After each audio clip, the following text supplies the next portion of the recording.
Arcanos menores, cartas de corte. Esse grupo de 16 cartas que representam uma corte medieval.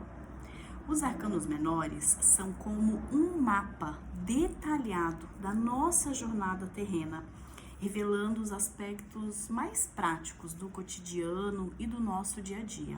Os arcanos menores são compostos pelas cartas numeradas de 4 naipes e as cartas de corte que não fazem parte das cartas numeradas, mas são arcanos menores. Cada naipe dos arcanos menores está dividido em 2 grupos. Então tem as cartas numeradas do Ais ao 10 e as cartas de corte, que são 4 cartas em cada naipe. E eu vou explicar um pouco mais sobre elas. As cartas de corte de cada naipe vão representar os pajens, os cavaleiros, as rainhas e os reis. Cada naipe vai possuir essas 4 representações. Essas cartas de corte, elas diferem das cartas numeradas porque elas não vão descrever experiências ou acontecimentos típicos. Ao contrário, essas cartas, esse grupo de cartas, eles vão abranger tipos de personalidades ou dimensões de uma determinada esfera da nossa vida, que podem ser traduzidas em figuras humanas.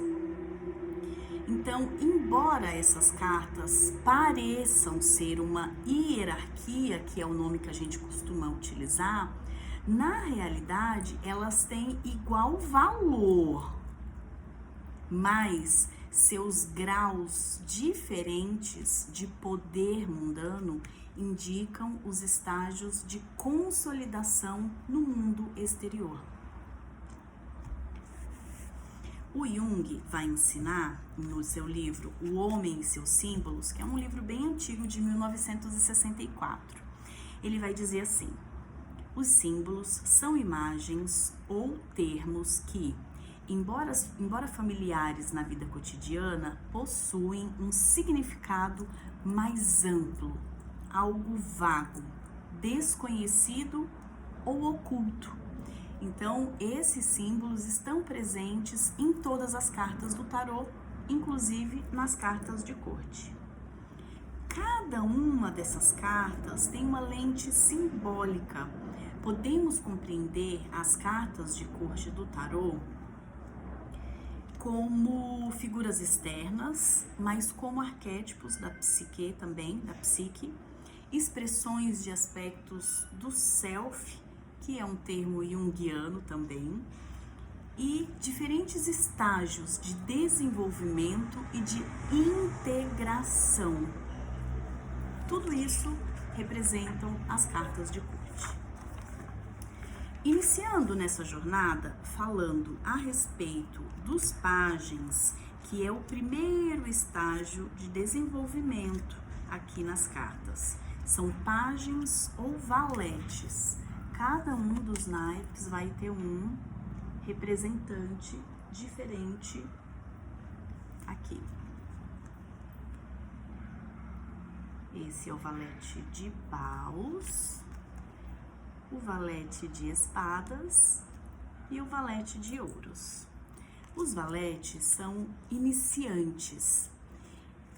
Eles representam sempre esse estágio inicial, a delicadeza dos começos de cada naipe. Em outras palavras, os pajens vão representar aquela matéria-prima, aquele primeiro momento da esfera da vida na sua forma mais jovem, mais frágil, talvez podemos dizer, iniciante mesmo, que necessita atenção, cuidado, escuta, proteção, precisa ser ensinado a fazer aquilo a que se designa. Então, eles podem desenvolver os seus potenciais, pensando nesse sentido que eu trouxe de evolução dentro dessa perspectiva junguiana. Então, os valetes ou pajens, eles serão o princípio da consciência, o contato inicial com o inconsciente. Então, aqui, para Jung, é o herói criança.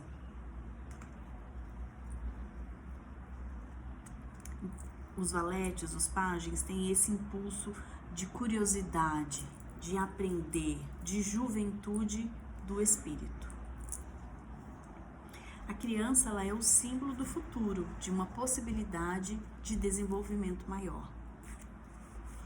Avançando um pouco nos estudos, chegamos até os cavaleiros, que são representados por essas figuras montadas em um cavalo. Então, a gente tem o cavaleiro de paus, o cavaleiro de copas, o cavaleiro de espadas e o cavaleiro de ouros. Os cavaleiros têm energia de movimento, de ação. São de energia volátil, também representam uma fase jovem, mas não tão jovem como a gente vê ali no valete. Se a gente colocar a idade aqui, é como se fosse mais um adolescente, um jovem de 20 e poucos anos. Então, eles têm também esse espírito indomável, essa energia de iniciativa, sendo representada por esse animal em todas as cartas. Os cavaleiros nos levam a explorar, experimentar uma determinada esfera da vida. Os cavaleiros buscam expressar o impulso ativo. É o herói trabalhando, marchando. Já teve uma evolução do valete aqui. É o arquétipo da ação mesmo, da busca, da iniciativa, do movimento. Mas também pode representar um perigo de identificação com o ego e com a impetuosidade, coisa que a gente não vê nos valetes, mas aparece aqui nos cavaleiros, por ter essa energia de movimento. Os cavaleiros são os que levam os pajens pelo mundo, porque os pajens sozinhos não conseguem fazer isso, mas os cavaleiros vão puxá-los para esse movimento. Avançando um pouco mais, chegamos nas rainhas. Então, a gente tem a rainha de espadas, a rainha de copas, a rainha de ouros e a rainha de paus. As rainhas são o princípio receptivo. Elas têm características estáveis, acolhedoras. Elas estão num lugar de conquista. A força e o desejo já não flui mais espontaneamente como vimos nos cavaleiros. Aqui elas estão mais estáticas, paradas em seu trono. Aqui se fala de contenção e concentração, energia yin, assim como vimos nos pajens. Aqui é necessário uma força maior para que haja movimentação. Essa força precisa emergir de dentro de cada indivíduo.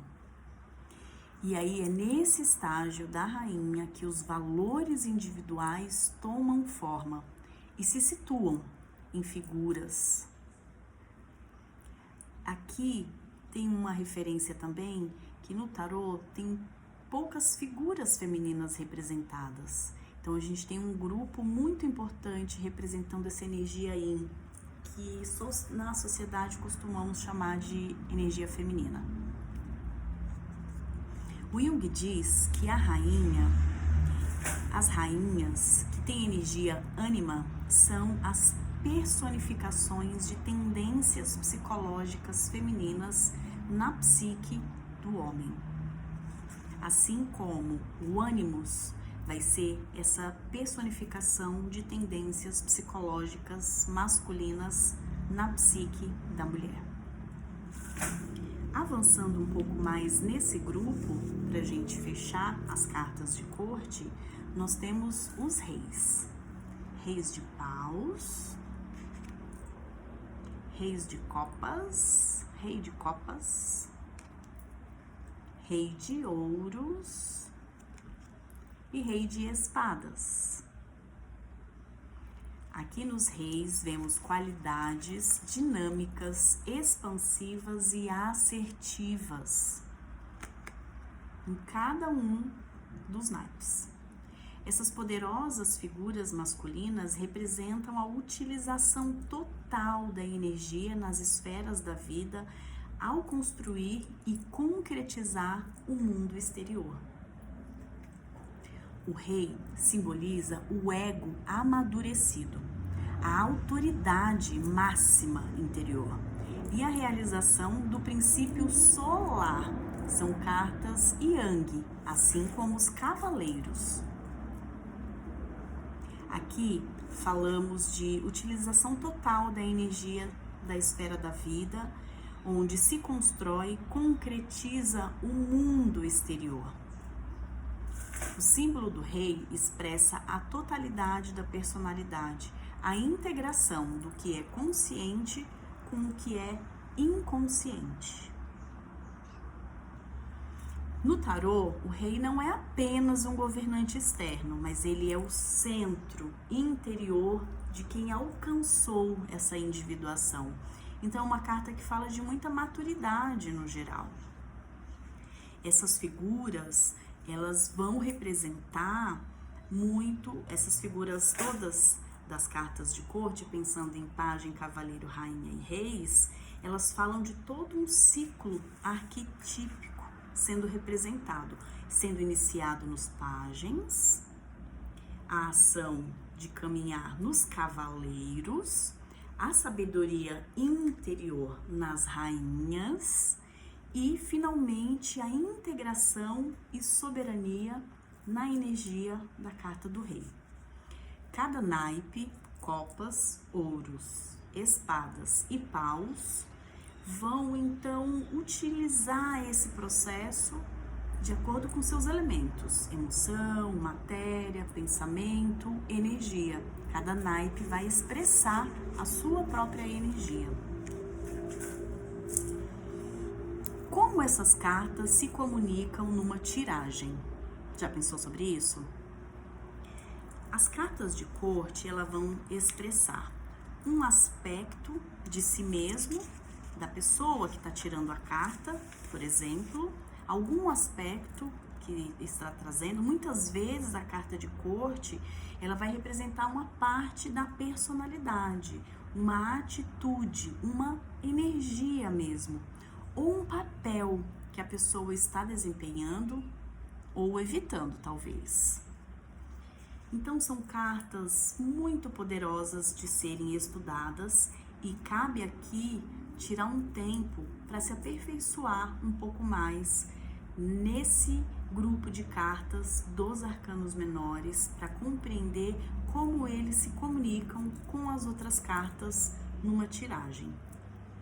Eu fico por aqui nessa aula de hoje, espero que você tenha aproveitado e volto com mais informações das cartas de corte. Um beijo grande.